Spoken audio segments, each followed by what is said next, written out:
In the year 2100, Earth had fallen into complete ruin. Fire and destruction covered the planet, and humanity stood on the verge of extinction. Above the devastated world, a warcraft moved through the sky at sonic speed. Sitting calmly on one of its wings was a mysterious, white-haired man. Looking down at the ruined land below, he quietly muttered that he had finally found the target. Without hesitation, he jumped from the aircraft and descended toward the ground. Meanwhile, below, a young man was running desperately through the destroyed streets. Exhausted and terrified, he called out for help, hoping that anyone, was still alive. Suddenly, a giant hybrid monster appeared in front of him. Before he could react, another horrifying creature emerged behind him. Trapped between them, the young man collapsed to the ground in fear and begged for someone to save him. As tears streamed down his face, he looked at the photograph of his family while the monsters slowly approached him. In his mind, he cursed the creatures that had turned the world into a nightmare and wished for someone to take revenge on humanity's behalf. At that moment, several beams of light descended from the sky. The blast struck the monsters directly and annihilated them instantly. Amid the fading light, the white-haired man landed on the ground beside him. He was Jin, the protagonist. The young man stared at him in shock as Jin apologized for arriving too late. Barely conscious, the survivor grabbed Jin with the last of his strength and asked if humanity could finally take everything back. Jin calmly answered that this was exactly why they had come. But as he spoke, he noticed the young man's severe injuries. Telling him that he could finally rest peacefully, Jin watched as the survivor thanked him through tears before collapsing motionless onto the ground. Jin silently closed his eyes for a moment. Soon after, a black-haired professor wearing glasses approached him. The professor, Kagura, stated that they had failed to arrive in time and explained that the dead survivor was probably the last human left in the entire area. As he adjusted his glasses, Kagura said that humanity was finished. Repeated environmental pollution had triggered sudden mutations that gave birth to monsters known as the Corruptors. These creatures possessed overwhelming regenerative abilities, to the point that even nuclear weapons could not destroy them completely. Even so, humanity continued fighting. They carried out countless human experiments and eventually succeeded in creating a method capable of countering the Corruptors. Kagura let out a sigh and said that there was no one left to save anymore. Humanity had simply been too late. However, Jin calmly replied that there was still someone they needed to save. Kagura questioned whether Jin truly believed there were survivors somewhere in the world.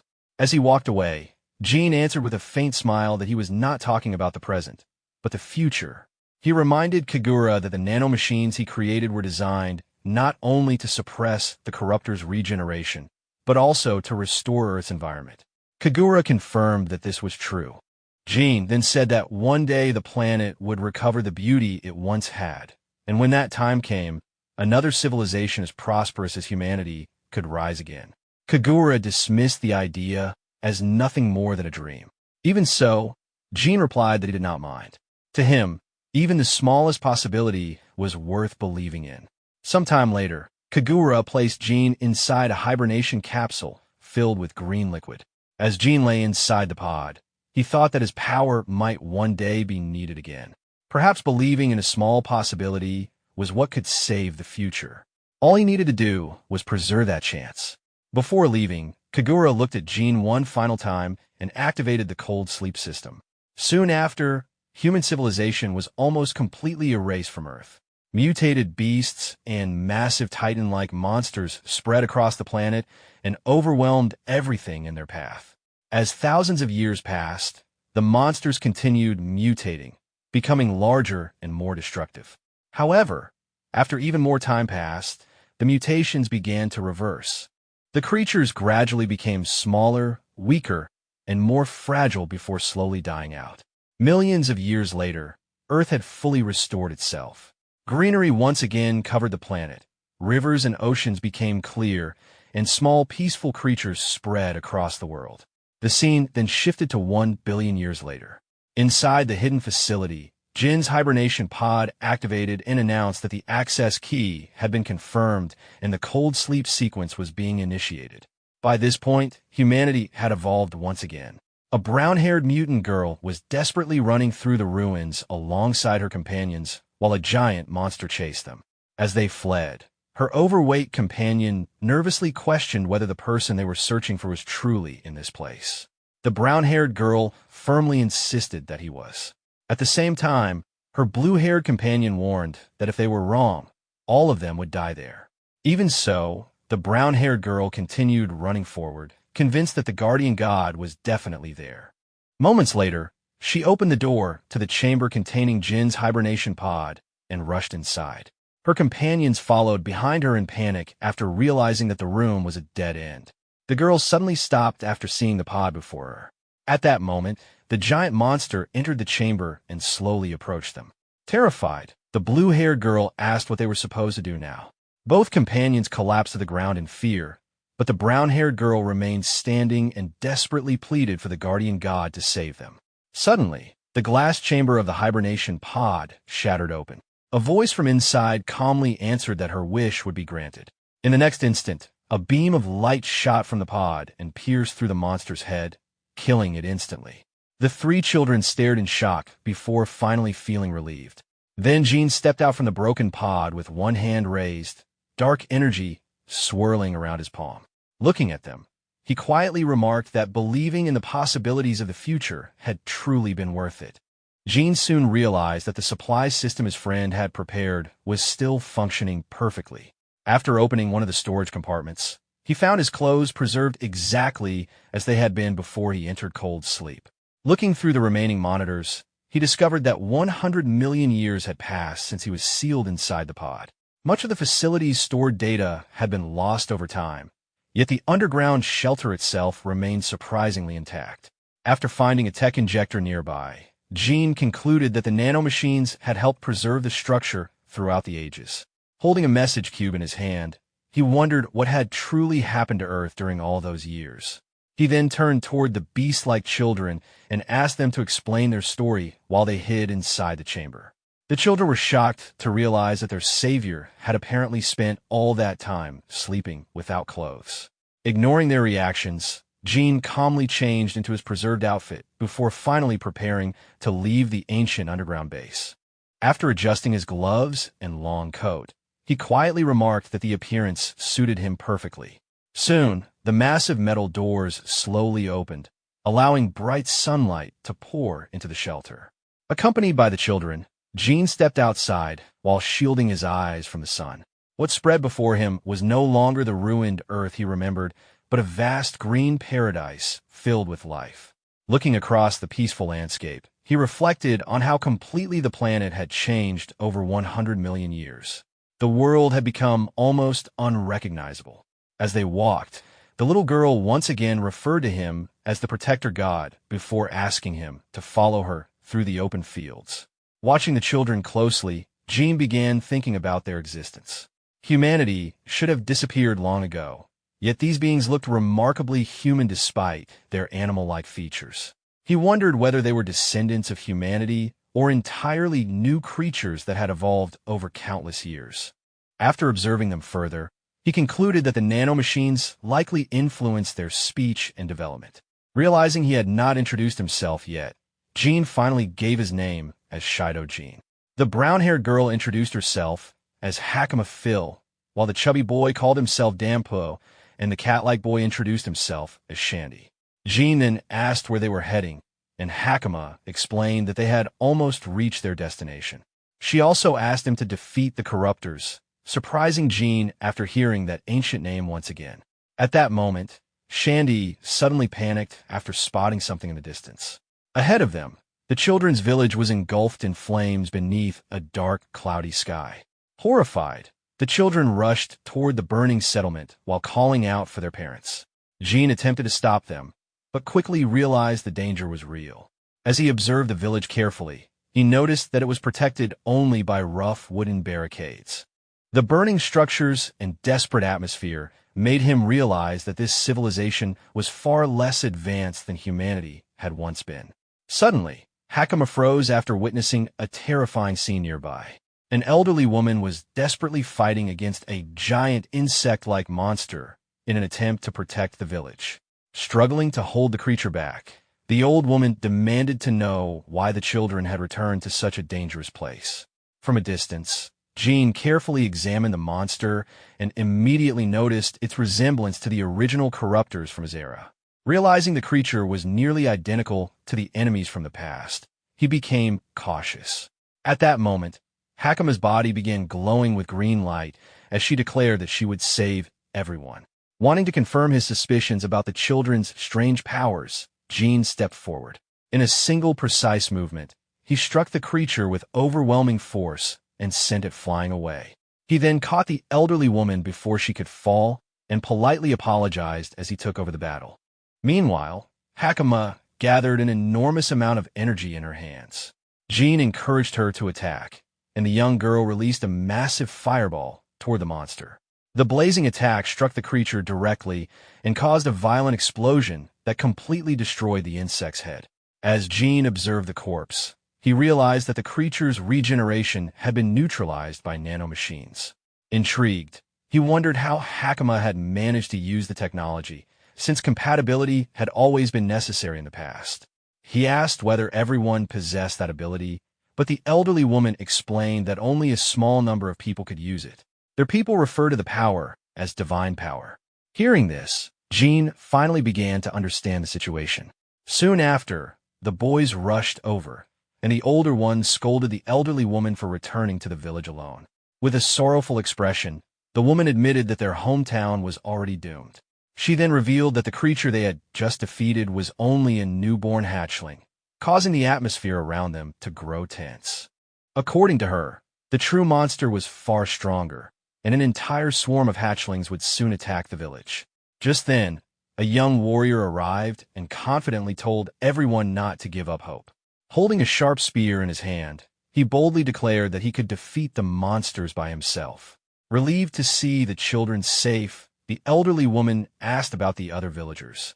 The young warrior assured her that everyone had already taken shelter. Soon after, Hakuma's father rushed forward and tightly hugged his daughter, admitting how worried he had been after she disappeared. Hakuma confessed that she had gone to the sealed door, shocking the elderly woman with her recklessness. At that moment, Shandy pointed toward Jin and proudly declared that he was the guardian god spoken of in legends.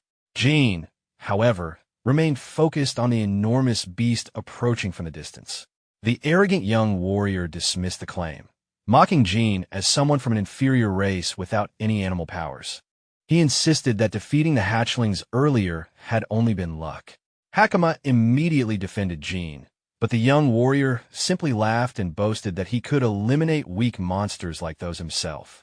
Jin stepped forward and calmly asked everyone to listen carefully, but the young man raised his spear and warned him not to interfere.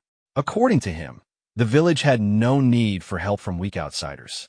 Ignoring Jin completely, the warrior walked past him and declared that he would defeat the giant beast alone. When one of the adults asked where he was going, the young man confidently answered that he was going to hunt the monster himself. Shandy trembled nervously, while the elderly woman angrily remarked that the foolish boy could have survived if he had simply run away instead. Throughout the argument, Jin stayed silent and carefully observed the villagers and their behavior. The elderly woman eventually thanked him for helping earlier and begged him to take the children to safety inside the shelter. However, Hakuma surprised everyone by insisting that she would follow the warrior into battle. Jin then stated that he had no intention of running away either and declared that he would personally take the lead in the fight. Hakuma looked at him with admiration, sensing the confidence and pride carried by the legendary warrior.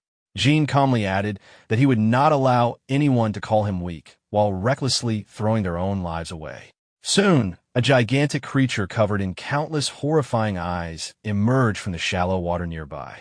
The young warrior clenched his fists with determination before stepping forward to confront it. Electricity began crackling around his body as he proudly proclaimed himself the protector of the village. Pointing his shining spear toward the creature, he vowed to destroy the intruder. Without hesitation, he leaped high into the air and charged directly at the monster. The abomination merely stared at him while strange slime dripped from its body.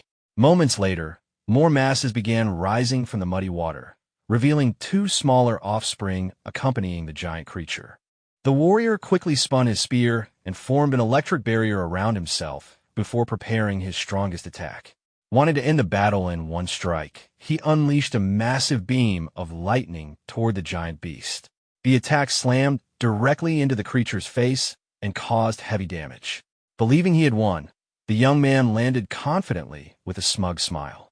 But as the smoke cleared, the monster remained standing. To his horror, the massive wound on its face began regenerating at incredible speed. Seeing this, the feline warrior lost all confidence and froze in shock. Without mercy, the creature raised a massive claw and swung it down toward him. Terrified, the boy shut his eyes and waited for death. At that instant, Jin appeared in front of him and blocked the attack with a technological shield. The young warrior stared in disbelief after realizing he had been saved. Jin immediately moved past him and launched a powerful energy slash at the creature. Even after taking the attack directly, however, the giant beast still remained standing. Seeing this, Jin raised his hand and activated another ability. A massive beam of destructive light pierced through the monster's chest and inflicted severe damage. The young warrior stood speechless while the villagers screamed in panic from a distance. Jin then ordered everyone to get away from the area immediately. The elderly couple watched the battle in complete shock, unable to understand the overwhelming power the stranger possessed. Suddenly, the giant creature lifted its enormous arm and prepared to crush both Jin and the young warrior with a single strike. Without hesitation, Jin grabbed the boy and instantly retreated at high speed. A moment later, the monster's attack slammed into the muddy ground where they had been standing, creating a massive impact. Jin landed safely nearby and placed the stunned feline boy back on the ground. Still shaken, the boy stared at Jin and asked who he truly was. Jin did not answer. Instead, he silently watched as the abomination regenerated all of its severe injuries within seconds. Jin explained that special technology was required to stop the monster's regenerative abilities. Looking at the feline boy, he realized that the people of this era referred to that technology as divine power. He complimented the boy's electric attack, but calmly pointed out that the strike had not penetrated deeply enough to completely destroy the creature. Still overwhelmed by everything he had witnessed, the boy nervously asked whether Jin was a god. Jin simply replied that he did not remember being one. Approaching the young warrior, Jin reminded him of something important. Earlier, the boy had insisted that the monster was the village's problem alone. The feline boy became irritated by Jin's attitude, but Jin turned his attention back toward the giant creature and calmly declared that the monster had now become his problem instead. At that moment, the abomination suddenly attacked with its massive tail. Jin effortlessly dodged the strike and glided across the shallow water with ease. Maintaining a calm expression, he decided to immobilize the creature first. A glowing shield formed around him and blocked another tremendous impact without difficulty. The giant beast rose from the water and roared furiously. Jin explained that creatures like these had been born from humanity's countless mistakes. As he spoke, powerful electric energy gathered around his clenched fist. He then revealed that he came from 100 million years in the past, which was why he carried such a heavy burden. Preparing another devastating attack, Jin stated that he alone was capable of resolving this problem. The feline boy, still shaken, asked if defeating the monster was truly possible. Jin calmly assured him that it was. In that instant, memories flashed through Jin's mind. Ancient knights fighting endless wars, modern soldiers dying in catastrophic conflicts, and scientists conducting painful experiments in desperate attempts to save humanity all passed before him. The result of that long history of suffering was Jin himself, the final scientific weapon humanity had ever created. With that resolve, Jin unleashed his full power. A massive beam of white energy erupted from his hand and struck the monster directly. The force completely overwhelmed the creature, freezing it in place before vaporizing its entire body. From the distance, the villagers stared in disbelief at the overwhelming destruction. Hakama watched with admiration, unable to hide her excitement.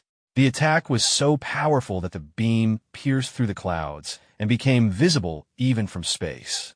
Once the smoke faded, nothing remained of the creature except a glowing green puddle. The feline boy broke into a cold sweat after finally understanding the enormous gap between his own strength and Jin's.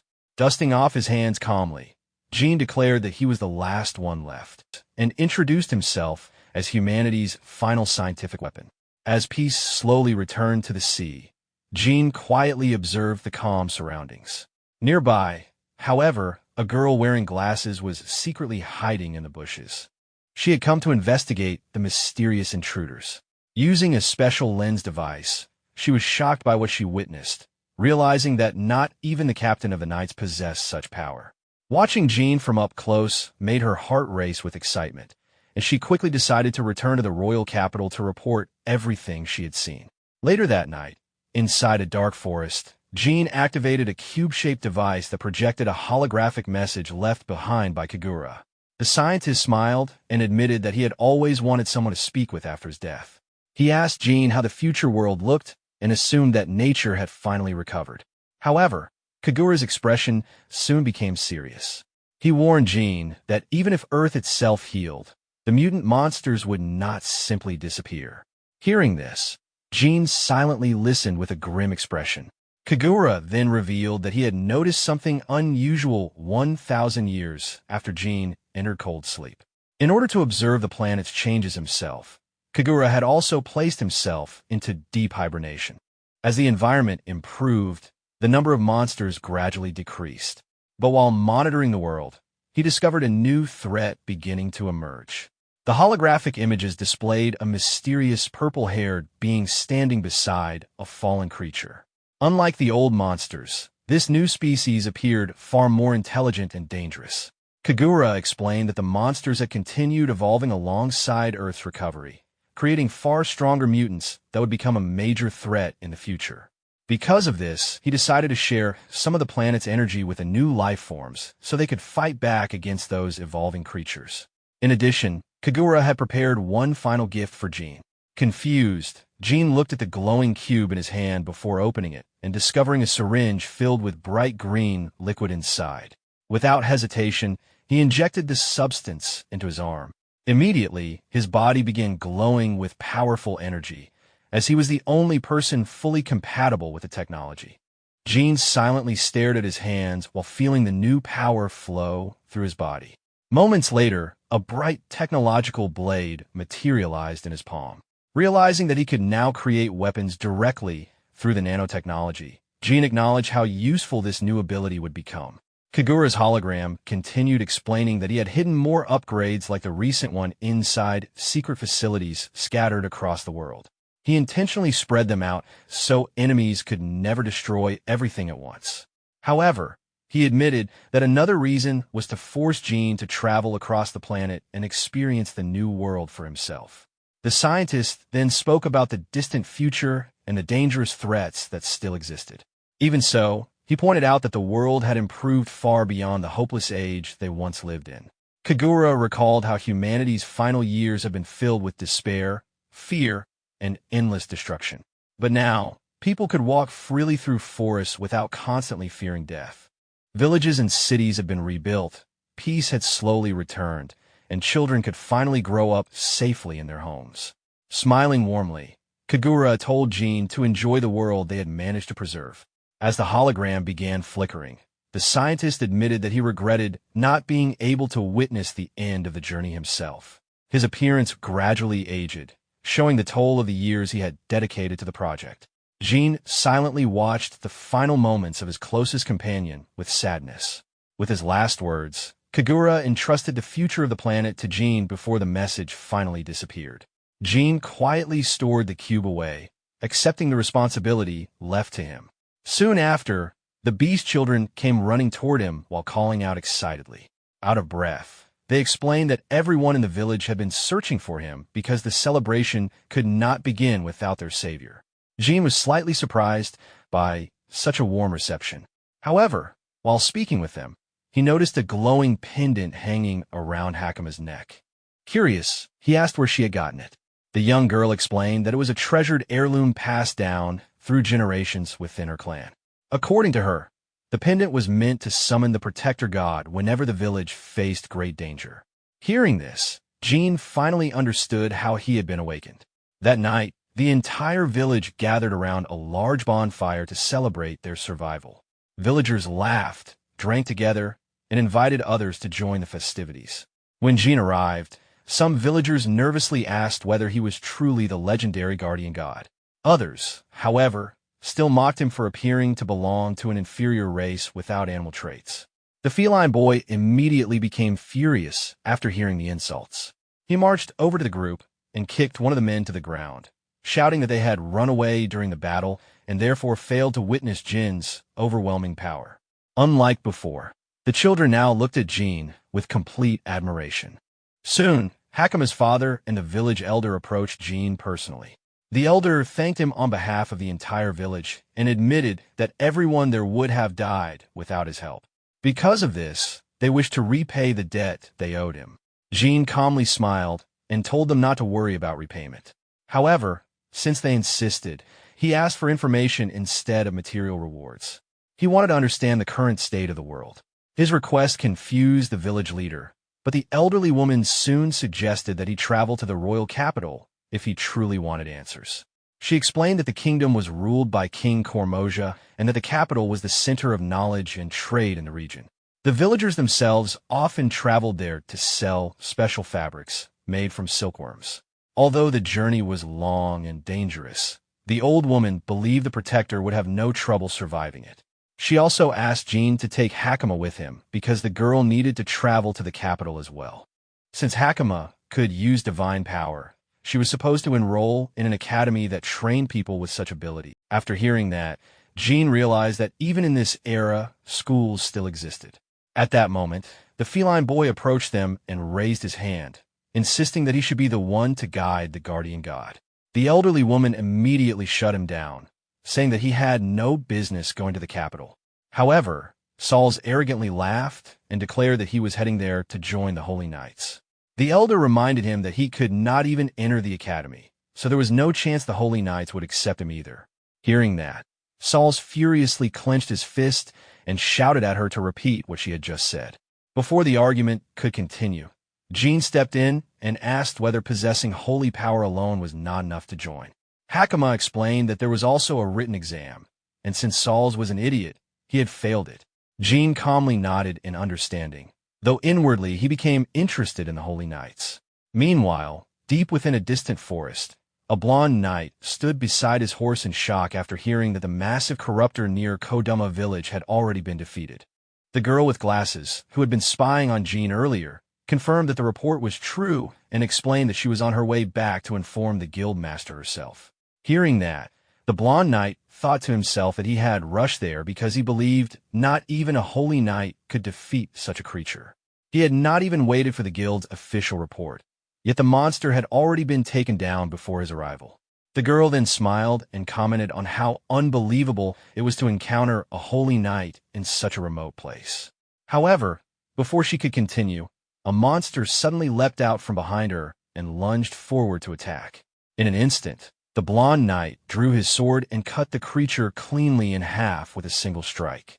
After eliminating the monster, he turned toward the girl and said that if her story was truly accurate, then this person had become very interesting to him.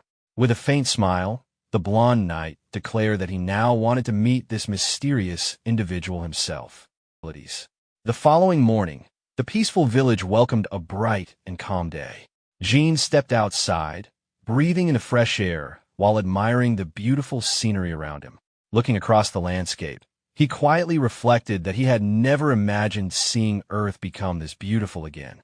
At the same time, he sadly wished Kagura could have witnessed this restored world as well. Soon, the feline boy approached him while carrying a new set of clothes and once again referred to him as the guardian god. Embarrassed, the boy quickly told Jin to get dressed properly instead of walking around half-covered. Once everything was prepared, Jin and Hakuma began getting ready for their journey to the capital. Before they departed, the elderly woman reminded Hakuma to guide Jin carefully throughout the trip. The young feline warrior complained that he wanted to join them too, but his grandmother ordered him to focus on his studies first. Before leaving, Jin complimented the boy's fighting skills from the previous battle. The feline boy instantly turned red with embarrassment before proudly declaring that he would train hard and wait for Jin in the capital someday. Hakuma's father then thanked Jin sincerely and entrusted his daughter's safety to him, warning that the roads ahead could be dangerous. Finally, after exchanging their goodbyes with the villagers, Jin and Hakuma left the settlement together and began their long journey toward the royal capital. Hakuma ran excitedly ahead while Jin followed at a calm pace. The two traveled along a trail beside a sparkling river surrounded by dense greenery and peaceful scenery. By evening, they stopped to rest near a beautiful mountain waterfall. Hakuma happily pointed toward the horizon, showing Jin the breathtaking landscape around them. Later that night, the two sat beside a small campfire. Hakuma mentioned that the royal capital was still 4 days away, though Jin quietly thought the distance did not seem very far. Curious, the little girl asked why he wanted to learn so much about the current world and once again referred to him as the guardian god. With a faint smile, Jin replied that it was a secret. At the same time, he recalled Kagura's warning that the Corruptors would never truly disappear. The image of the bizarre monsters from earlier crossed his mind again, confirming that they still existed in this era. However, Jin knew those creatures were originally supposed to appear only in heavily polluted environments. Suddenly, he sensed a strange energy nearby. His expression became serious, causing Hakuma to nervously ask why he suddenly looked so frightening. Jin quickly apologized and explained that he had simply been thinking about an important problem. Even so, he felt relieved knowing that there were still people living freely outside the control of those monsters. For now, he decided that his first priority would be learning how humanity in this era dealt with the Corruptors. Soon after, Jin asked Hakuma to stop calling him a god and formally introduced himself simply as Jin. At that moment, the sound of galloping horses shattered the silence of the night. Both Jin and Hakuma immediately became alert as several riders approached them. Hakuma grew nervous when a blond man riding at the front calmly apologized for interrupting their rest. Mounted on a large horse and dressed in shining armor, the knight politely asked whether he could speak with Jin for a moment. Sitting calmly by the fire, Jin asked who he was. The man introduced himself as Argus Walton, captain of the 7th Division of the Royal Knights. Hearing the title, Jin quietly wondered whether these knights might be the people he had been searching for. However, one of Argus's female companions immediately became irritated by Jin's relaxed attitude. She angrily ordered him to stand and show proper respect to her captain. Before the situation escalated further, Argus calmly stopped her and apologized for his subordinate's behavior. Maintaining a polite smile, he invited Jin to continue speaking peacefully. Jin stood up and asked what the knight meant by her earlier accusation. Argus then questioned where the two travelers had come from and where they were heading. Hakuma answered honestly that they had departed from Kadama village and were traveling toward the royal capital. The female knight immediately assumed they were lying. Smiling coldly, she dismounted her horse and drew her sword, preparing to attack. She insisted there were no official records matching Jin's identity and accused the pair of being suspicious outsiders. Jin was surprised to learn that this kingdom maintained such detailed records. However, Argus soon interrupted his companion and explained that Hakuma's story was believable. According to him, the fabric of her clothes was unique to Kadama village and extremely difficult to fake. Hearing this, the female knight fell silent in embarrassment. Still, Argus's expression soon turned serious again.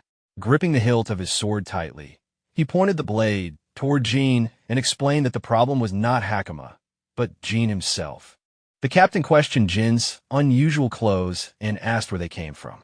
He also revealed that bandits often used children to lure travelers into traps along dangerous roads like this one. Because of that, Argus suspected they might be criminals pretending to be harmless travelers. Hakuma immediately shouted that they were not bandits, but Argus calmly replied that he would decide the truth himself. Frightened but determined, Hakuma prepared to defend Jin. Green electrical energy began glowing from her hands as she readied her divine power. Argus carefully observed the energy surrounding the girl and warned her not to do anything reckless. Meanwhile, the other knight stared in shock after realizing how much potential Hakuma possessed. Throughout the tense confrontation, Jin remained completely calm. Argus then raised a glowing crystal and acknowledged that the pair clearly possessed unusual strength. Pointing his sword directly toward Jin's face, he demanded a proper explanation about his origins and warned that he would kill him if the answer proved unsatisfactory. Without showing the slightest fear, Jin calmly looked at the blade before taking a deep breath and stating that he also came from Kadama village. The female knight was completely confused by the unexpected answer. Argus, however, seemed to understand something immediately. Lowering his weapon, he turned toward Hakama and asked whether she had lied at any point during her explanation. The little girl firmly confirmed that everything she said was true before asking if Jin really was the legendary guardian god of her village. Argus fell silent for a moment while processing the information. Finally, he asked whether their discussion was finished, and Jin calmly confirmed that it was. The captain then mounted his horse again and apologized for the misunderstanding, leaving his companion completely shocked. Before departing, Argus explained that they were also traveling toward the royal capital and stated that they would likely meet again soon. He even offered to repay the debt for the trouble they had caused, while his furious companion loudly protested beside him. After announcing their departure, Argus and the other knights rode away into the night. The female knight still could not understand why her captain had suddenly backed down. Watching them leave, Jin quietly smiled to himself. As they traveled, the angry knight insisted that the stranger had been suspicious from the start and once again referred to Jin as an inferior race. Hearing those words, Argus fell silent for a moment before questioning who the real inferior one actually was. His response left the woman confused, while another knight calmly agreed with him. The brown-haired knight was shocked by their reaction. One of the knights then asked whether she truly had not noticed what happened during the confrontation. According to them, the difference in power between their group and Jin had been overwhelming. Argus finally revealed that he had secretly attempted to attack Jin at least 3 different times during their conversation. The scene replayed in his mind as he pointed his sword toward the white-haired man. Each time he tried to activate his divine power, his hand trembled violently, while Jin's glowing hand effortlessly neutralized the attack before it could even begin. When his companion asked whether he had really used divine power, Argus confirmed that he had. The knight was stunned after realizing that Argus's abilities had been completely suppressed without Jin even visibly responding. Argus explained that he had attempted to use the same spirit-based techniques as Hakama, but the spirits simply refused to obey him. Another green-haired knight admitted that the same thing had happened to her as well. Hearing this, the others realized there was an enormous gap between their divine power and Jin's abilities. Argus calmly concluded that only the captain of the Holy Knights might possibly rival someone like him. The brown-haired knight grew even more irritated after hearing such praise directed toward Jin. Frustrated, she admitted that she had not sensed anything unusual at all.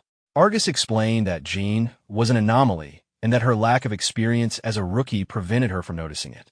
He then added that Jin was most likely the one who defeated the giant monster near Kadama village. Although the female knight still insisted that Jin was dangerous, Argus stated that he intended to keep observing him for now. As the group continued toward the royal capital, one of the knights reminded everyone that they needed to return quickly. Meanwhile, Argus quietly reflected on the so-called guardian god and his overwhelming strength. Looking toward the distant capital, he began considering how valuable someone like Jin could become if he ever chose to stand beside the kingdom. The following day, Jin casually mentioned to Hakama that they had encountered some interesting people the previous night. Hakama then explained that the group they met belonged to the elite Holy Knights. According to her, their captain's spiritual magic was on an entirely different level compared to ordinary warriors. She further explained that divine power originated from spirits, while the techniques themselves were considered magic. Listening carefully, Jin finally realized that the so-called spirits of this era were actually nanomachines. To him, advanced science had gradually transformed into something resembling fantasy over millions of years. As he thought back to being called an inferior race, Jin quietly repeated the phrase aloud. Confused, Hakama asked what he meant. Jin commented that there seemed to be many different species living in this world now, and Hakama agreed. She explained that some races resembled fish, while others had insect-like traits. According to stories passed down by her grandmother, habitable regions had once been extremely limited. Over countless generations, people altered and evolved their bodies to better survive in different environments. Jin was surprised by the explanation and quickly realized that humanity had adapted over millions of years in order to survive. He then asked whether people who had not evolved were considered inferior races. Hakama sadly confirmed that this was true. Since they were viewed as weak, such people were often mistreated or even sold. The revelation shocked Jin. Hakama, however, admitted that she personally found it strange to judge someone simply for being different. Hearing her honest thoughts, Jin smiled and told her that she was a genuinely good person. Hakama became slightly embarrassed and confused by the compliment. Suddenly, the sound of massive footsteps interrupted their conversation. Moments later, a blue-haired girl appeared from the forest and desperately begged them for help. While running toward them at full speed, she suddenly lost balance and collapsed heavily onto the dirt road.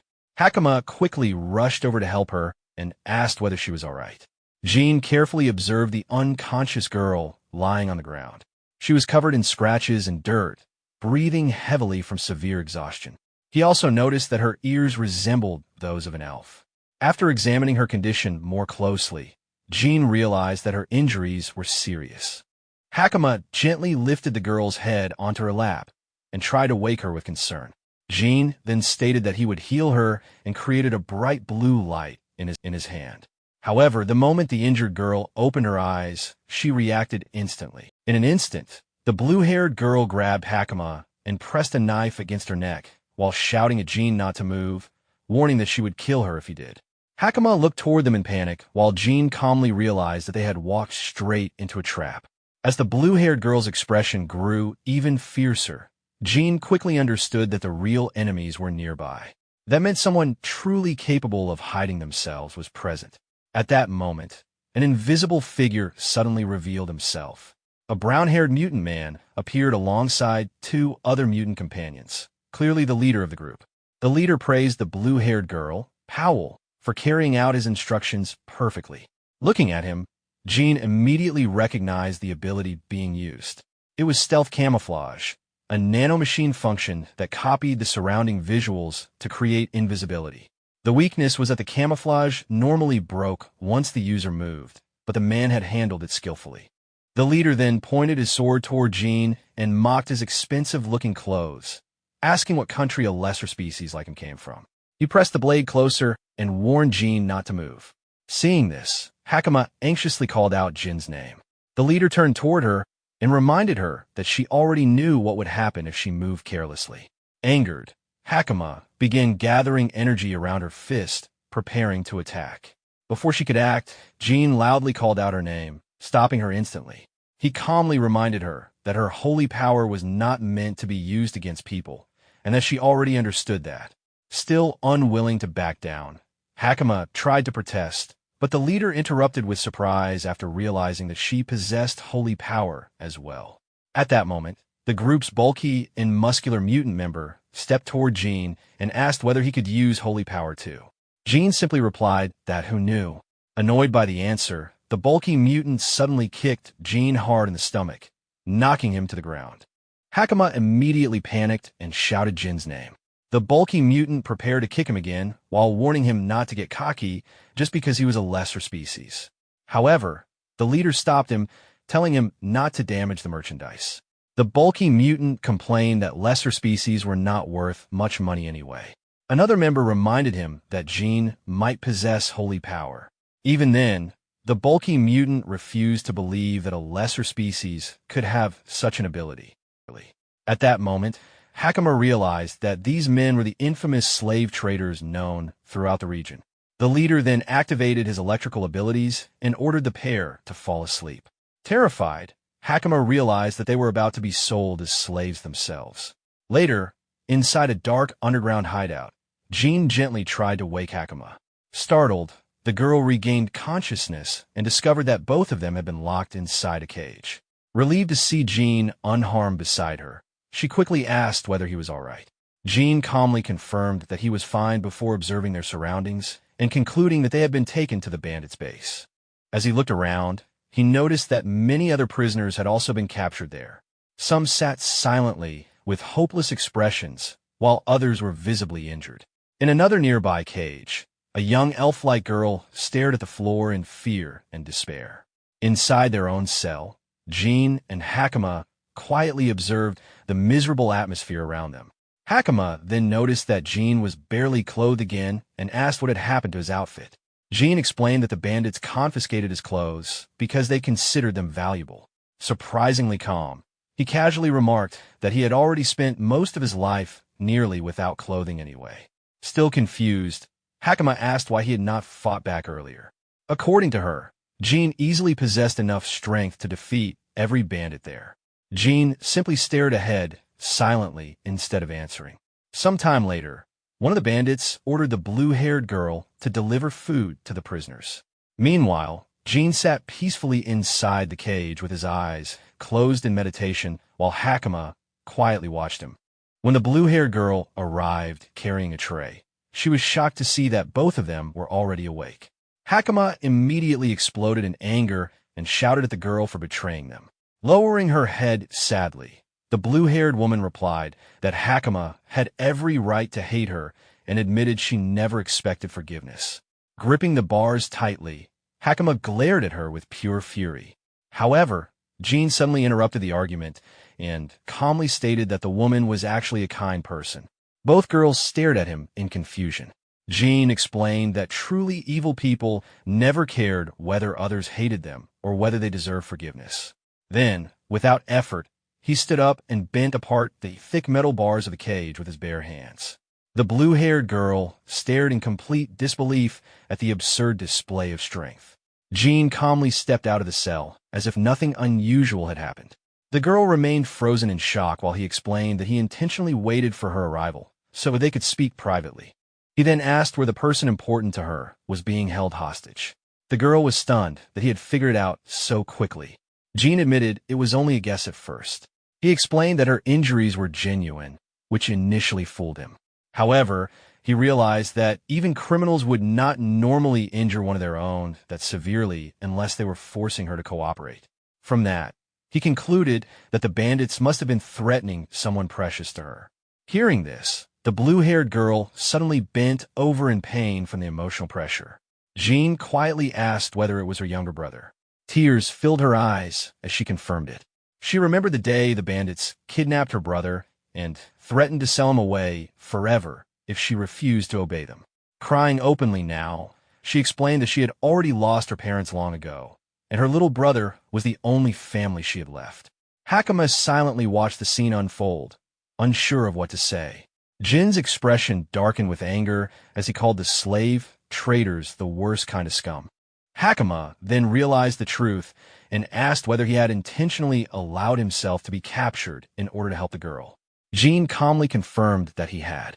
He then explained that criminals like those men were stubborn and difficult to remove completely, though Hakama looked confused by the strange comparison. Jin explained that letting even one criminal escape would only create more victims somewhere else in the future. To him, if someone intended to stop evil, they had to eliminate it completely. Without hesitation, he punched the prison door and sent it flying across the room. The heavy metal gate slammed directly into one of the guards and knocked him unconscious instantly. As Jin stepped out of the cell, surrounded by a cold, dark aura, he calmly declared that he intended to wipe out every bandit in the hideout.